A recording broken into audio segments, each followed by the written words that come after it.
Nós estamos numa série chamada Insights, que dá insights de vários livros bíblicos, só para nos dar uma visão panorâmica e despertar em nosso coração um desejo de olhar mais profundamente para cada livro da Bíblia e cada porção da Bíblia. A carta de Paulo aos Romanos não é apenas a carta mais longa do mundo antigo. Também foi, eu diria, ou era a carta mais perigosa. Ela foi escrita para uma cidade onde um assassino construiu o seu reinado sobre os cadáveres dos seus rivais. Ele foi empilhando cadáveres sem fim. 10 anos depois, por causa da mensagem da carta aos Romanos, o próprio cadáver de Paulo seria adicionado à sua pilha sempre crescente de cadáveres. Então, o imperador Nero subiu ao trono em outubro de 54 depois de Cristo, quando sua mãe assassinou seu padrasto, o imperador Cláudio. A mãe de Nero tinha escutado rumores de que Cláudio estava prestes a deserdar Nero em favor do seu filho de um casamento anterior. Então ela persuadiu os oficiais da corte a envenenar Cláudio antes que ele pudesse fazer isso. Então nada devia impedir as aspirações de seu filho de 16 anos ao trono. E Nero, ele rapidamente seguiu o exemplo da sua mãe, não é? E fez do assassinato a marca registrada do seu reinado inseguro para todas as pessoas que estavam próximas a ele e que acabavam sendo alvo da própria insegurança de Nero.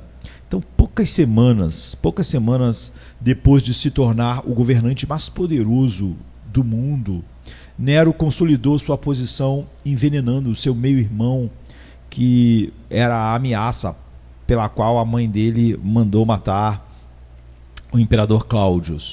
E nos anos que se seguiram a Nero como o imperador, ele assassinou sua própria mãe, 2 de suas esposas, e assassinou qualquer nobre, por mais nobre que fosse, que ele achasse que representasse uma ameaça para ele em algum momento.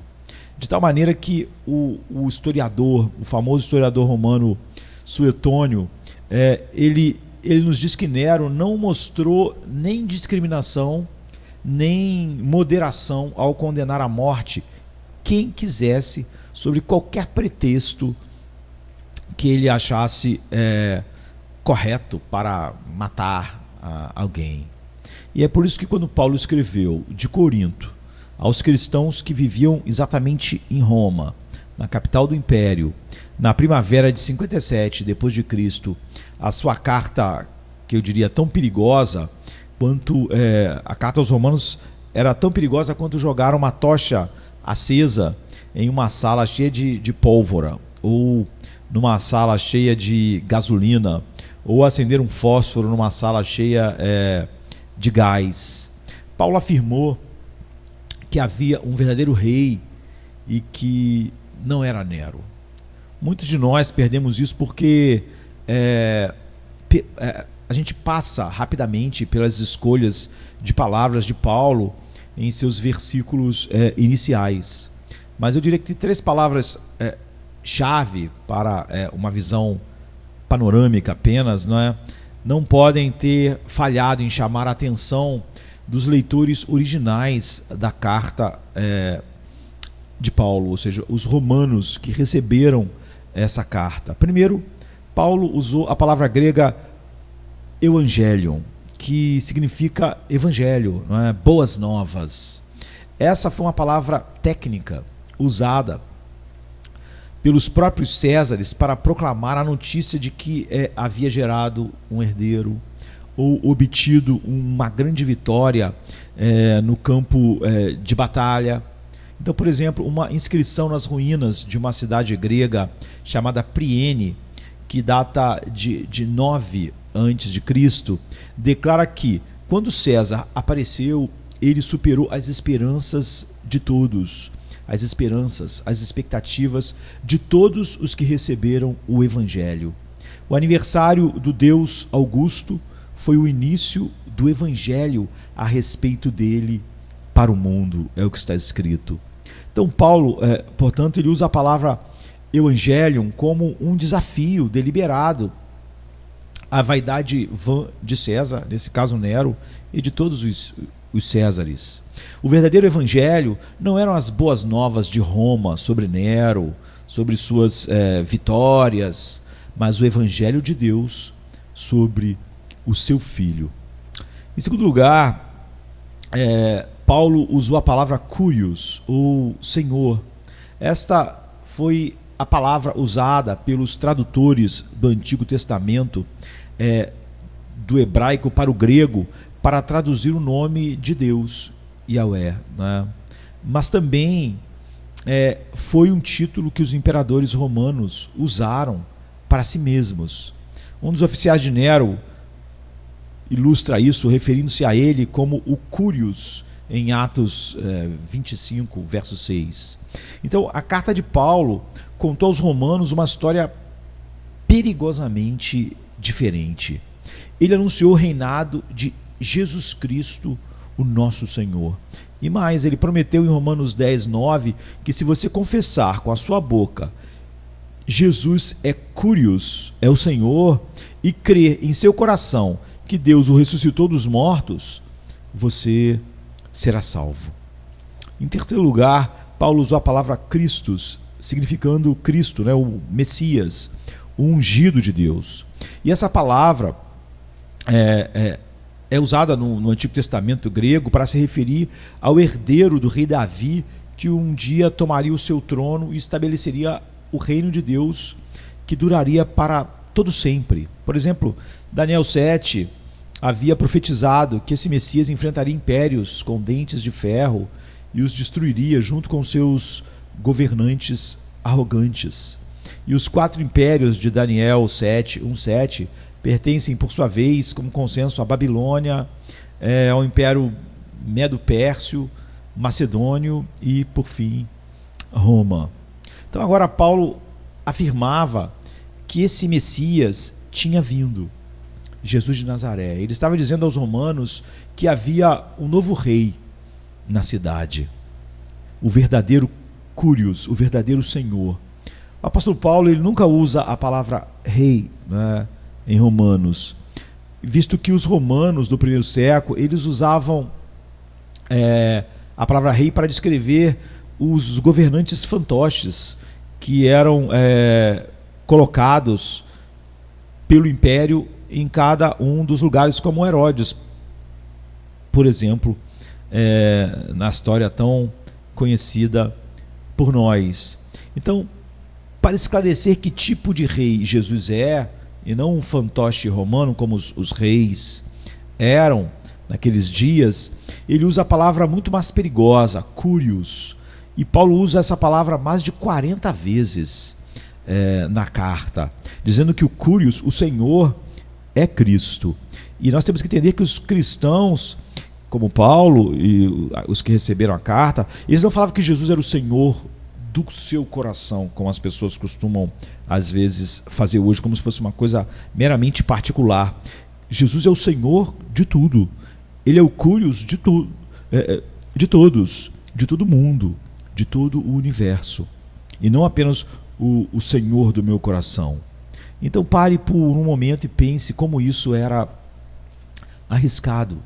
Jesus, que Paulo estava dizendo que era o Senhor, ele foi arrastado até um juiz romano sob a acusação de que ele se opõe ao pagamento de impostos a César e afirma ser o Cristo, um rei.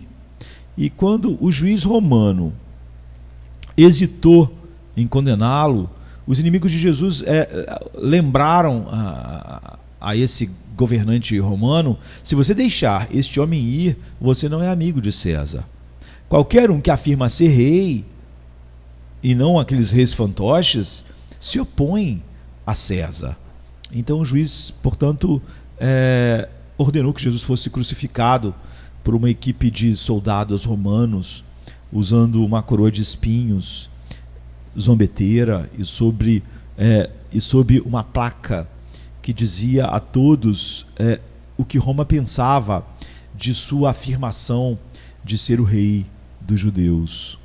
E agora Paulo estava afirmando que esse Deus havia ressuscitado esse mesmo Jesus que Roma havia matado, e ao fazê-lo, o revelou como o verdadeiro Senhor, o Curios e Rei do universo. Então Nero, imperador,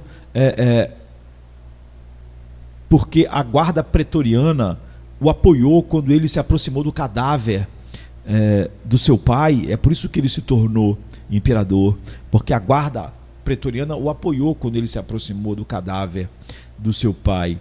Paulo respondeu que Jesus era o verdadeiro rei, o verdadeiro Senhor, porque Deus o marca, o reconhece assim e mostra ao mundo inteiro essa verdade quando ele ressuscitou o seu cadáver, quando ele ressuscitou ele dentre os mortos. O primeiro ato de Nero como imperador foi deificar Cláudio e reivindicar. Ele primeiro deifica o seu pai e depois ele reivindica ser divi filius, ou seja, em latim, filho de Deus.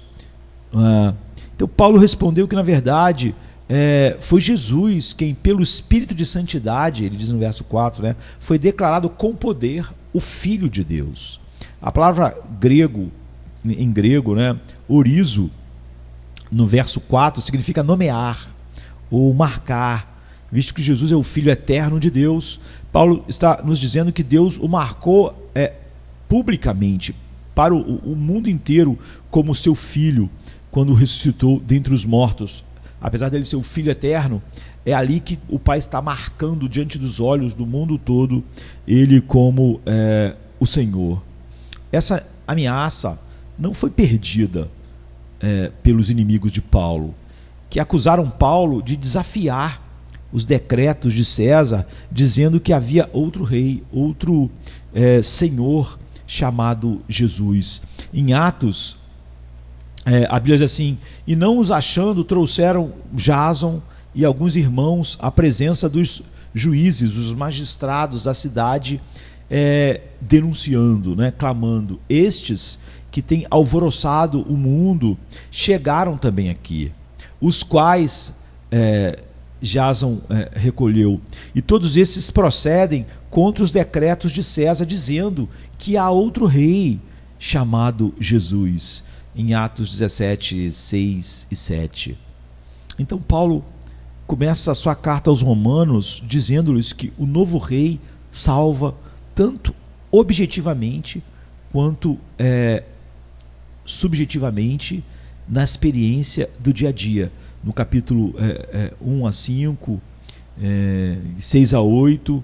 E então ele resolve o conflito entre cristãos e judeus e gentios, explicando a ambos os grupos que o novo rei tem um plano no capítulo 9 a 11. Em seguida, à luz disso, ele é específico sobre o que significa para ambos os grupos terem sido trazidos e reconhecerem que o novo rei é o Senhor, o Curios, não é? Romanos 12, de 1 a 15, até 15, 13. Não é? Finalmente, ele descreve seus planos de pregar o Evangelho em todo o Mediterrâneo Ocidental. Ele avisa aos seus leitores romanos que o novo rei está avançando, em Romanos 15, 14 até 16, 27. É por isso que não devemos ver Romanos apenas como um tratado teológico que chama as pessoas a dar uma resposta privada a uma oferta de salvação, para, como hoje é comum em nossos dias dizer que Jesus é o Senhor do meu coração como algo privado, não é? Os embaixadores de Nero, quando ele subiu ao trono, por exemplo, aos 16 anos, não cruzaram o Império Romano para encorajar, eles foram pregar o Evangelho, né? Eles não foram encorajar seus súditos a experimentar os benefícios pessoais de acolhê-lo como o Senhor, o Curios. Não, eles simplesmente foram de cidade em cidade pregando o Evangelho, entre aspas, não é?